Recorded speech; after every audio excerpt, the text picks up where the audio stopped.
Bienvenidos a la Rueda del Marketing, tu momento marketero de la semana. Hoy tenemos un programa muy especial donde vamos a hablar de personas. Hola Raquel, ¿cómo estás? Muy buenas, Eva. Pues sí, porque hoy queremos poner el foco en el equipo como motor del marketing, en la importancia del equipo humano, y para eso hoy tenemos con nosotros a Vera Muñoz. Vera, bienvenida. ¿Qué tal? Buenos días. Vera es CEO de Gira el Flexo. Es una empresa, un proyecto que yo no conocía y que me ha parecido que es muy flexible, muy práctico y que está muy enfocado en la realidad de las empresas. Eso es, esa es la idea. Cuéntanos un poco, Vera, ¿qué es Gira el Flexo? ¿Cómo ayudáis a las empresas? Y bueno, un poquito de la historia para que la gente os ponga en contexto y entienda.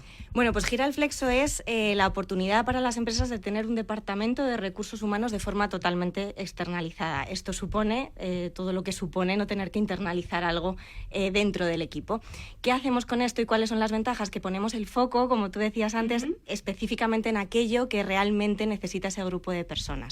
Gira el Flexo nace como un proyecto específico de formación y es curioso como a través de las formaciones las empresas y los equipos nos van demandando proyectos y actividades específicas que al final derivan en esta gestión global de recursos humanos para los equipos. Claro, porque ¿cómo influye la gestión interna de los equipos en lo que proyecta la marca? Porque parece que es algo que olvidamos muchas veces, ¿no? Aquí hemos hablado muchas veces de branding, de web, de logos, pero al final el equipo y las personas son los que conforman una marca, y entiendo que esa gestión interna al final se proyecta, ¿no? Es como cuando tú dices, estoy bien por dentro, me miro al espejo y se me ve bien por fuera. Mira, el otro día estaba llevando el coche a un taller de lavado al que lo llevo llevando como 2 años. Me encanta el servicio, me encanta el producto que dan. Y la relación que tuve con el empleado en ese momento hizo que mi percepción de la marca cambiara totalmente. Estaba claro que estaba teniendo un mal día esa persona y no pasa nada, todos la tenemos, pero hizo que me planteara yo a nivel personal si iba a volver. Entonces es justo lo que comentabas, Eva. Al final no solo es el canal de entrada a la marca para cualquier cliente, sino que además son quienes producen el servicio o el producto que tú quieras después vender, ¿no? Claro, y al final el cuidado y la formación que tiene este personal, por ejemplo en marketing, que es nuestro sector, es fundamental, ¿no? ¿Cómo trabajáis vosotros esta parte? ¿Cómo colaboráis con la empresa? ¿Qué pasos seguís? Sí, cuéntanos un poco cómo la gente sabe que te tiene que llamar.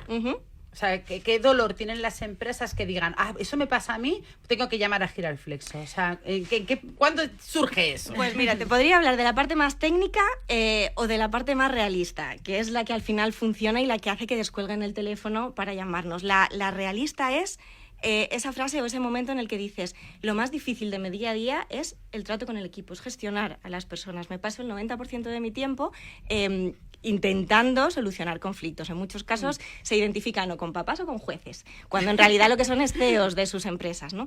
Entonces, ese es el primer paso. Después empezamos a medir y empezamos a ver cuánta gente se te ha ido en los últimos 6 meses, cuánto supone eso en términos económicos. Reemplazar a una persona en un equipo puede llegar a costarte hasta el 50% del salario bruto asignado a ese puesto de trabajo.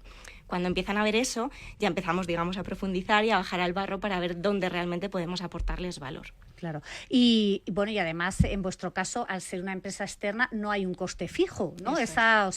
Además de lo que ahorras en la solución de problemas, además ¿se ajusta a lo que necesita el cliente en cada caso o cómo funciona? Es justo así. Lo que hacemos al principio es un análisis, un diagnóstico de realmente cuáles son los puntos clave que están generando el mal funcionamiento o el funcionamiento quizá no óptimo de ese equipo. Entonces, a partir de ahí se hace un plan de trabajo y con ese plan de trabajo se va interviniendo. Tratamos además de ser poco invasivos. Los equipos están funcionando y la gestión de los productos, de los servicios, la atención al cliente tiene que seguir funcionando. Entonces, intervenimos solo cuando tenemos que intervenir y con el contenido que necesita ese equipo en ese momento. ¿Pero cómo lo hacéis? Es decir, ¿medís productividad? ¿Medís liderazgo? O sea, ¿qué KPIs medís? ¿Y qué herramientas ponéis a los CEOs para que puedan mejorar estos equipos de trabajo? Y luego la pregunta del millón. ¿Supone mucho tiempo de cara al CEO poder hacer esto? Porque claro, yo digo, madre mía, todo el mundo tiene problemas de gestión de equipos, es lo más difícil de una empresa, ¿no? Yo creo que gestionar recursos humanos es lo más difícil que tenemos como CEO, pero luego por otro lado dices, joder, me voy a poner Gira el Flexo un montón de deberes, porque es la segunda pregunta, ¿no? La derivada. Claro, el tema con los deberes es que pasas de tener un montón de deberes que no sabes ni de dónde te vienen y además es apagar fuegos todo el rato, a tener deberes estructurados y efectivos para el problema que tienes. Lo primero que hacemos es aterrizar y observar. Hacemos una serie de dinámicas de trabajo con el equipo a nivel individual y grupal y vamos viendo dónde está el desorden, porque lo que principalmente ocurre es que hay una percepción de caos enorme, pero no se conoce cuál es el caos. Si yo sé que tengo desorden o tengo la casa desordenada, pero sé que lo que tengo que ordenar es un armario, una habitación y yo qué sé, el salón en concreto, todo se facilita. Entonces, lo primero es ser conocedores de ese caos o ser conocedores de dónde viene ese... Eso es, porque muchas veces es solo la percepción. Se me va el tiempo, dedico a esto todo el tiempo de mi día, pero en realidad no sé dónde poner el foco para empezar a limpiar, ¿no? Entonces, eso es lo primero que hacemos, que en cada equipo es una cosa totalmente distinta. Y todo eso luego deriva en métricas de productividad, de rotación, del bienestar percibido por parte de los empleados. Todo eso viene después. Pero lo primero es ver el punto de situación.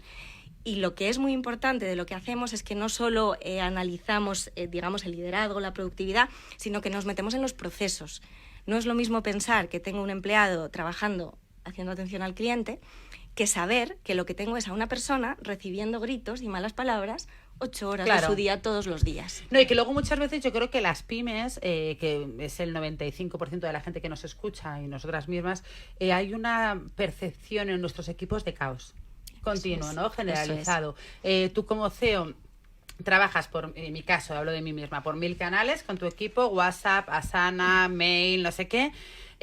Claro, estás todo el rato mandando órdenes y coordinando a través de multitud de canales y no eres consciente del caos que eso genera dentro de tu equipo y la percepción negativa, ¿no? Que al final tienen ellos y la incomodidad que les genera y que muchas veces eso dificulta el trabajo diario. Muchísimo. Y sobre todo la calidad de cómo ellos perciben la empresa, ¿no? Eso es. Eso tiene mucho que ver con que ahora estamos acribillados con herramientas. Hay muchísimas, tú has nombrado algunas, pero hay infinitas. Y muchas veces nos ponemos con las herramientas antes de identificar los procesos que tenemos que limpiar, que optimizar, que ver qué interlocutores intervienen en cada uno de los procesos de trabajo del día a día. Y cuando ya hemos hecho eso, es cuando identificamos la herramienta perfecta. Claro, porque muchas veces gastamos más tiempo en leer los WhatsApp que en ejecutar trabajo. Eso es, ¿no? Eso es. Hay demasiados canales muchas veces de comunicación, claro, y eso se limpia con procesos. Pero para eso hay que dedicarle un poquito de tiempo. Total. Y luego en vuestra web comentáis que no sois una consultoría al uso, digamos, que no llegáis, analizáis y os vais, sino que luego hacéis un seguimiento. ¿O cómo es esta parte de...? Hacemos el proceso de limpieza. Claro, antes decía Eva, claro, va a venir esta gente y me va a poner un montón de deberes y yo no tengo tiempo, bastante con lo que tengo. Justamente lo que hacemos es eso. Primero identificamos, reconocemos el caos en base a unos parámetros. El caos viene por aquí y por aquí. Y en esos 3 caminos hacemos un plan que se va ejecutando y no todo lo hace Eva. Eva, en este caso, la convertimos en una controller de cada uno de esos caminos y cada persona del equipo o personas del equipo que tengan que intervenir en esos procesos que hay que optimizar son las que se ponen a ejecutar y nosotros lo que hacemos es garantizar que eso se cumpla. A Eva lo que hacemos es que le damos el rol de controlar el proceso y nosotros garantizamos que el proceso se cumpla. ¿Y qué tipo de empresas tendrían que ponerse a trabajar esto que me parece básico? Es decir, ¿necesitamos tener 50 empleados? No. ¿O una pequeña pyme con 2 personas ya debería de tener por lo menos las bases de los procedimientos asignados? Si una pequeña pyme de 2 empleados ya empieza a elaborar procedimientos, porque parece que con 2 no hay nada procedimentado, ¿no? Todos estamos remangados todo el día haciéndolo todo. En realidad no es así. En realidad, si tú empiezas a procedimentar, cuando llegue el tercero, todo va a ser mucho más sencillo. Entonces ahí es cuando se puede empezar. En muchos casos nos pasa que empezamos con equipos de estas dimensiones que tienen en perspectiva crecer. Si empezamos a procedimentar desde ahí, ya desde la publicación de la propia oferta de trabajo va muchísimo más orientada y al final todos nos ahorramos tiempo y por lo tanto nos ahorramos dinero también. ¿Y puedes contarnos, no sé, alguna anécdota, algún caso de éxito de empresas con las que hayáis colaborado y que haya notado ahí ese despegue de...? Si puede ser vinculado al departamento de marketing, mejor, ¿no? Sí. Bueno, esto era un área de marketing, eran 8 personas y cuando empezamos a trabajar... Lo voy a llamar caso de éxito, pero en realidad fue un caso de éxito / fracaso.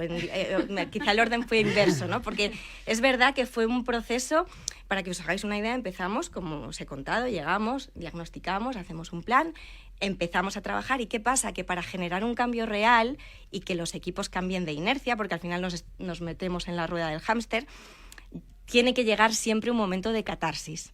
Si no llega, estamos quedándonos en la superficie y es importante identificar eso. ¿Qué pasa? Que es más cómodo a veces quedarse en la superficie como CEO y decir, bueno, estaba todo más o menos bien y no tengo mucho que hacer, ¿no? ¿Qué pasó? Que en este equipo sí que empezamos a profundizar, había roles mal identificados, había talento mal identificado, una persona que estaba más gestionando cuentas de cliente tenía que estar más en la parte más técnica. Bueno, había que reorganizar un poco la estructura. ¿Qué sucedió? Que a mitad del proceso nos llamó un día su jefe. Yo no sabía si reír o llorar, pero me dijo literalmente, no sé lo que estáis haciendo, pero para, porque se quiere ir todo el mundo. ¡Ostras! Claro, ese fue el momento de catarsis. ¡Y tu mierda! ¿Y ahora qué hago? Ahora solo me río. En ese momento, ya os digo, no sabía si reír o llorar. Estaba dándose ese momento, ¿no? Entonces, bueno, cuando ya pasó el momento de la llamada inicial, vamos a dejar que esto siga su recorrido y vamos a ver cómo evoluciona. Y así pasó, evolucionó, la gente se reubicó de forma muy autónoma, porque lo que hacemos con equipos de estas dimensiones, que no son muy grandes, es trabajar lo que yo llamo la mayoría de edad de los empleados, ¿no? La responsabilidad individual, en cómo afecto yo en este equipo, cómo me afecta a mí el equipo. Entonces, bueno, todos hicieron su trabajo personal, reubicamos y cambiamos algunos roles. Hubo una persona que decidió irse, decidió que ese no era su sitio, que se reemplazó por otra persona, y al final del proceso, al año aproximadamente, no llegaba, el equipo era otro en cuanto a actitud, en cuanto a proactividad, en cuanto a autonomía. Claro. Eso quitaba mucho tiempo a su jefe. O sea, Qué chulo. Una cosa, Vera, ya para terminar, en este mundo tan digitalizado, con tanta inteligencia artificial, las personas cada vez estamos tomando un papel más importante de cara a la empresa, al producto y a los servicios que estamos proyectando. Uh-huh. ¿Cómo crees tú que, de forma muy rápida, me lo puedas resumir, cómo ves estos próximos años que se avecinan, donde todo va a dar un salto digital y donde realmente lo que conocemos ahora como cultura humana va a cambiar tanto? Va a seguir, ¿no? Vamos a seguir los humanos existiendo, ¿no? Siendo parte de las empresas. Yo creo que somos imprescindibles, solo faltaba, ¿no? Al final, casi siempre a lo largo de los últimos años hemos puesto el foco al 90% en toda la parte operativa y la parte más técnica, en el cómo hacemos las cosas, ¿no? Que hay que implementar, que hay que ejecutar. Y yo lo que veo ya en los equipos con los que trabajo es que el hacerse las preguntas adecuadas de qué tiene sentido de lo que estamos haciendo, qué deja de tener sentido y hacia dónde vamos, empieza a coger cada vez más valor. Entonces el foco y la formación de los empleados, desde mi punto de vista, tiene que ir muy orientada a ese cuestionamiento constante de cómo lo estamos haciendo y cómo podemos mejorar el producto, el servicio o tratar a nuestros clientes. Me encanta. Bueno, pues Vera, dinos dónde podemos encontraros, en redes y en web, por fin. Sí, pues nada, en redes es @giralflexo, en web es www.giralflexo.com y nada, para lo que necesitéis, aquí estamos. Pues nada, dejaremos todos los datos para que podáis contactar. Muchísimas gracias, Vera, por estar aquí. Está claro que el equipo humano cada vez es más importante. Muchas gracias a todos los oyentes. Y bueno, ya sabéis, no podemos inventar la rueda, pero os podemos ayudar a venderla. Hasta el siguiente episodio. La Rueda del Marketing, patrocinada por Head Team y A Dos Colores, donde las ideas nunca dejan de girar para hacer crecer tu pyme.